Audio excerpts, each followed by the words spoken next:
at the same time, at the same place. Terra steals Aurora's heart. Hey, wait, didn't we see this before? Yeah, we already did. Hey, everybody, this is Double RPG here, and welcome to another episode of Double RPG Let's Play, and where we're taking a look at Kingdom Hearts Birth by Sleep on the PSP. Today's episode, we're going to be finishing up the Enchanted Dominion world, and then we're going to get on to the next one after that, after we take care of this world's boss. And as we can see right now, Maleficent now has Princess Aurora's heart, and Terra is blaming himself for letting the darkness take control over him, and he is blaming Maleficent for pulling the strings on him. Well, technically, she strengthened the darkness in his heart, and he was weak to let it take him over.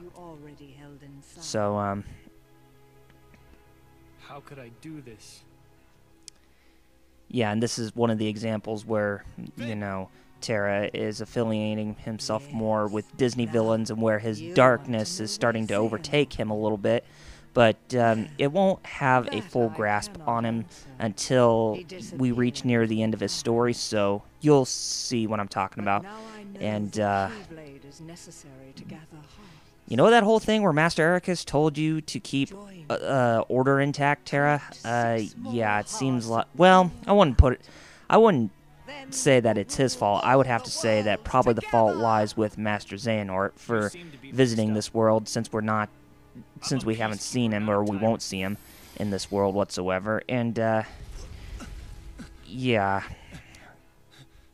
it's going to affect the rest of the story of the franchise. You know, how the world, like, you know, how Maleficent and her league of Disney villains learn about the Keyblade and are wanting to steal the hearts of the 7 princesses of light and such. But yeah, it's kind of like replaying something in a prequel.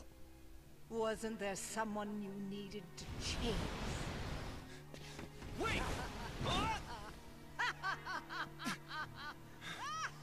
Oh, I realized who that person was who spoke as Maleficent. That is Susan Blakesy. Yeah, and just as I said before, she played Gaia in God of War 3, but not in God of War 1 and 2, as Linda Hunt was playing the narration for the character. And now, right here, we're going to be getting introduced to the Moogle shops. Yes, those cute little white fur balls are the merchants that sell you command deck abilities and newer and different types of commands, and even armor pieces and all that good stuff.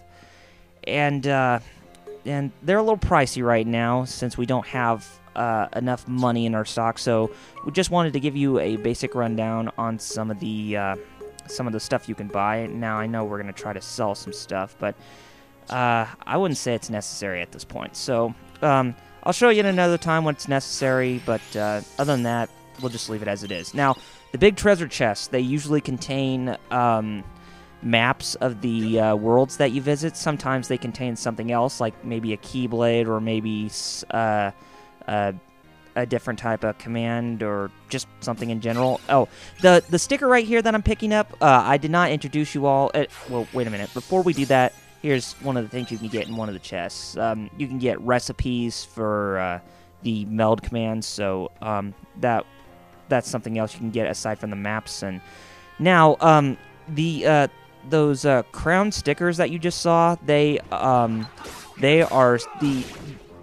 this game. Another one of this game's unique functions are the stickers that you can place inside this book to unlock newer abilities and such. Well, you can gain newer commands, and you can gain crystals for the meld functions to help you get newer commands, and that will grant you different abilities like Scan and Treasure Magnet and maybe Leaf Bracer. And as we can see right here, we got we just got a Wayfinder level up star for Aqua, and I can't remember what it actually gives. I think it gives the auto reflect, because she is a magic user and she can deflect magic, so I think that's what it was. And as we're battling more on Verse right now, where when you're playing on the harder difficulties, it's usually a good idea that you want to grind your character, because sometimes the later boss fights, they will prove to be very tough, and the lowest level you are at within the world, the more tougher it will be to complete against, fighting the unversed boss that you face.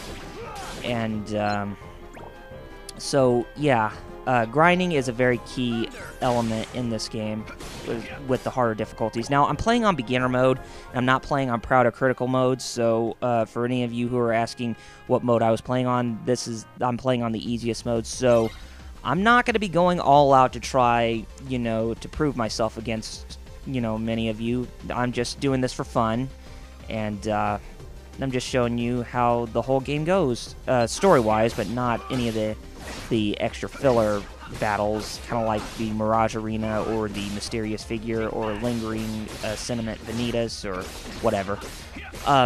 Now, we are fighting the very first the boss right now. This is the Wheelmaster Unversed, and it has some attacks right here, like it just got itself angry. Now it's going to charge at you, and the two arms right there, one of them is this wheel, and the other, I think it's this, what is that? Is that a hook or just some type of mechanical drill? It kind of looks like a drill of some kind, but destroying those arms will gain you,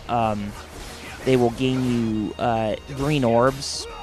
It's usually helpful for you to get those orbs when playing on the harder difficulties, because, like I said, the enemies and bosses can prove to be quite a tough match. But that wasn't really necessary, as this boss is pretty easy on beginner mode, and we just learned a new command finisher called Diamond Dust, and I'll get your light back. or command style, that is, when we use an ability. Sometimes the abilities will change. I mean, the command style will change based on what type of commands from the command deck that we use. And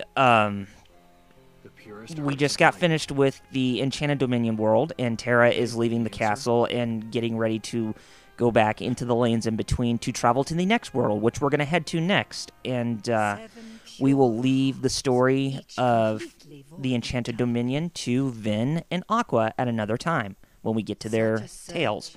May take some time.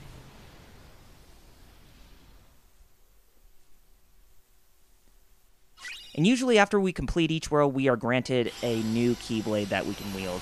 And usually when you get newer Keyblades, it's a good idea to equip them when you're outside of a world, when you're on the world map, showing the different worlds you can go to. It's a good idea to, equip something stronger. Like, think of this as like an intermission of some kind. Like, right now, I'm going to equip the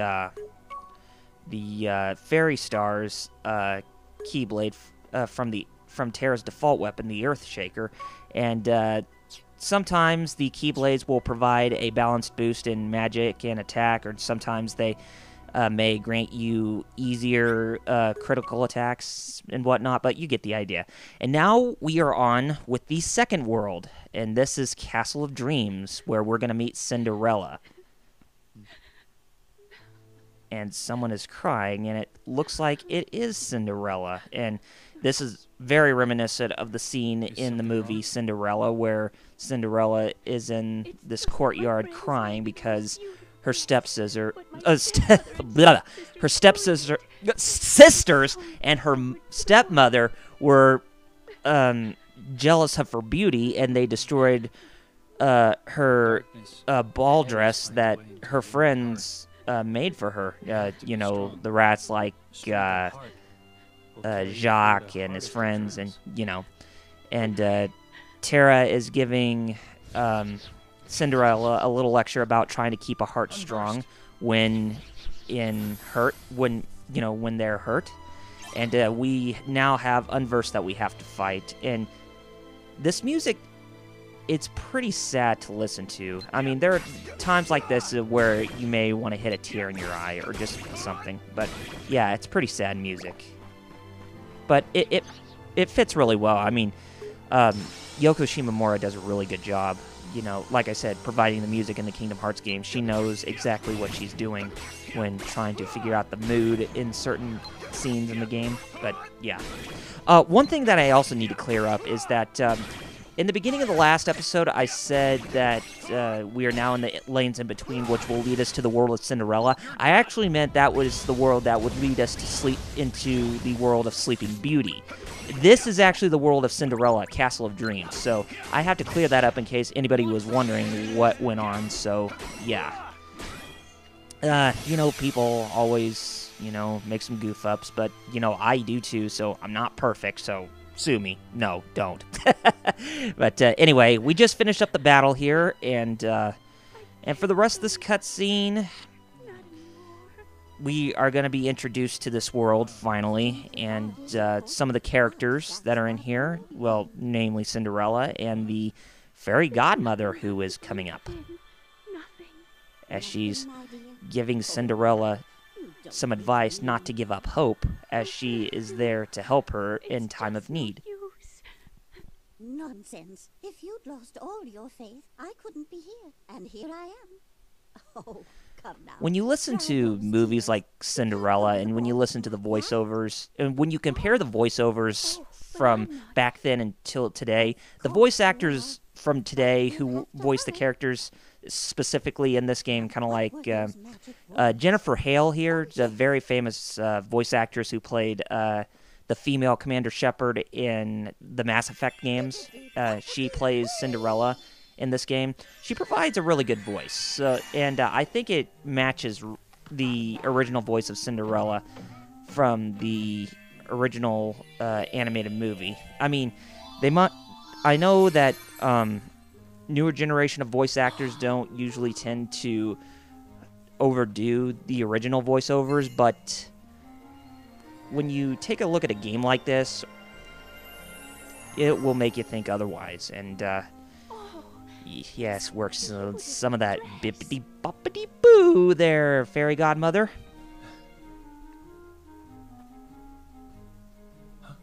Why, it's a dream come true. Yes, but like all dreams, I'm afraid this can't last Like all forever. dreams, they can't last forever, as there is a Only till limit. midnight, and then on the stroke of 12, the spell will be broken, and everything will be as it was before. Yes, I understand.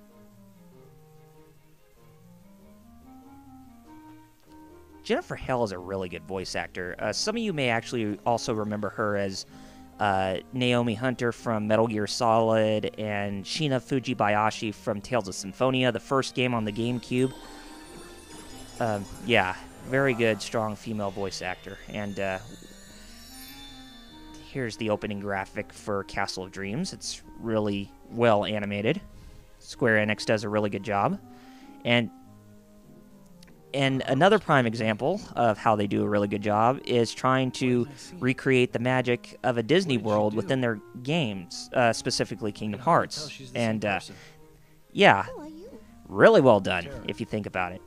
Terra, in your heart, do you believe that dreams can come true? I do. But I also believe you have to make an effort to make them come true. Yes, of course. But sometimes just believing in dreams is easier said than done. Cinderella believes her dreams can come true. I wanted her to see that she is right. So that's what made her shine.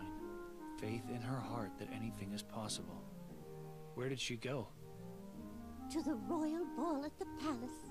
Go, and when you see her dancing, you'll know that she believes, and that will help you to believe too. She's giving Terra advice that he can see that dreams can come true, like his dream of wanting to become Keyblade Master will come true someday. And now that we're done with that cutscene, I think we're going to go ahead and we're going to end things off with this episode. So next time, we're going to be exploring more of Castle of Dreams and hopefully get on with the boss battle. But if not, we'll do that in the episode after the next one. So anyway, guys, take care of yourselves. This is Double RPG signing off, and we'll see you on another episode of Double RPG Let's Plays. See you guys then.